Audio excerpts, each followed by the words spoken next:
للاسف كنسجل هذا الفيديو وانا فريمون ما حاملش راسي. فضيحه اخرى تنضاف الى سلسله الفضائح اللي كيعرفها دائما موسم مولاي عبد الله عند الاختتام ديالو، اغتصاب طفل من ذوي الاحتياجات الخاصه منحدر من مدينه اليوسفيه من طرف 14 وحش. حاشا واش يكونوا هادو ادميين، واش يكونوا من بني البشر.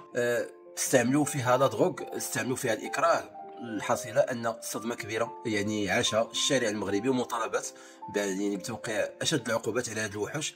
الى متى غادي نبقاو كنسمعوا هاد الحوادث ديال الاغتصاب، ديال التحرش، واللي كتعري على الواقع المغربي، كتعري على الصحه النفسيه ديال المغاربه، واللي هي قنبله موقوته حتى شي واحد ما كينتبه لها.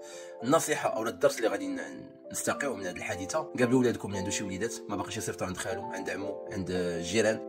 قابلوا بناتكم، قابلوا وليداتكم. ما تثقوا في حتى شي واحد.